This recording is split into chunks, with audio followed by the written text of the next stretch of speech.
Before I talk about the sport, I'll talk about the event. We promoted this year this is our 27th show around the world. We promoted this year in Las Vegas. We promoted this year in England. Next weekend we promote in Manchester. Tonight we promoted in Germany. But I must say that the Bulgarian fans, they were sensational tonight. Starting with Tervell, when he came in the ring, I thought, I need earplugs. And the entrance for Kubrat, I thought it was very special. He chose this entrance himself. In fact, this afternoon I was quite angry with him because he was still talking about the entrance to convince us that we had to have it perfect. This with his gown, and I think it really expresses his pride to be a Bulgarian, and I can just compliment him on that, because a lot of people leave their country and take up other nationalities, and Kubrat is very proud to be Bulgarian, and I think that was reflected in the crowd tonight. So Tervell, I was very impressed with the way he went around the atmosphere. You mustn't forget, if you're in your first pro fight and you're boxing in front of so many people, it doesn't matter the level of opposition. It's a different kettle of fish than to boxing in the amateurs. I know he's boxed and very successful at the Olympics, the World Championships, but it's a different thing boxing in a professional boxing ring in front of so many people. And I think he showed his pedigree of an outstanding technical fighter, but also someone who has a very strong punch and a very accurate punch. Regarding Kubrat, I thought you see really now the differences that Uli Wegner has placed on his style. Peter came, we knew he would come early. He boxed very, very aggressive. His aim was to stop the fight early, and I think that Kubrat managed very well in the situation, using his jab very well, his left hand very well, and whenever Peter hit him, he was quick to counterpunch. And you mustn't forget, like I said before the fight, Sam Peter is a very, very strong puncher, and I think Kubrat dealt with that and broke him down. And yes, it stopped officially for an injury, but I think it was more of a broken heart. We're very happy with the victory. We're very happy with the event, and Kubrat confirmed again that he belongs to the very top of the heavyweight division tonight. There's certain world champions, certain situations where I think there's a possibility. It's of course, when you're a challenger,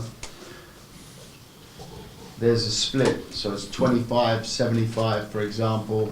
So you work against the economics to bring the fight to Bulgaria. It's very, very difficult. But there's a few scenarios which I don't want to talk about in the room now, but in the next 2-3 weeks, I think maybe will be some news. I think before Christmas we will know a lot more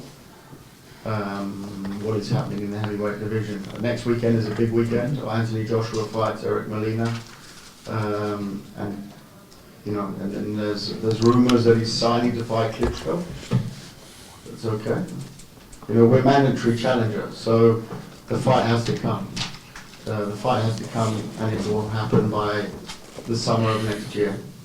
So, tonight was, like I said before the fight, tonight was a big fight, because it was the first world-class challenger that he faced under Uli Wegner. After the Chisora fight, of course, but in his own country. But the risk to lose tonight was there, but we had to take that risk. So yeah, to answer your question, give me 2 weeks and then we can talk. We had a path that we were going before the Klitschko fight, that was a path that we were on, and it was the right way. We went to the fight. We came. We know, or we feel afterwards, we were in the wrong setup, sporting wise, but yeah, you know, if I see it now, it's great. But I think to come back here now with Kubrat, I want something, you know, something very special. Tonight was great. It was a great first big event here, but I would love to bring the heavyweight championship here with Pulef. You know, so, you know, would I have been able to do certain shows here in the past and finance them on tonight? It's quite tough, yeah. It's the German television certainly helps, but it was amazing, and we'll be back for sure, 100%. And just to finish on that question you had before about the Anthony Joshua offer, it wasn't Kubrat who turned the offer down. It was me. So blame me, because I don't let a guy go in as a voluntary when we know we have a mandatory situation. You know, a voluntary and a mandatory challenge are two very different things. Without going too technical, but it means you have they can't negotiate with other people. They have to go with you. So there's things like, you know, ring size. There's things like, you know, the media events around it. You know, it's all about control. Boxing is obviously a fight in the ring, but there's a massive amount of things that happen outside the ring that influence fights.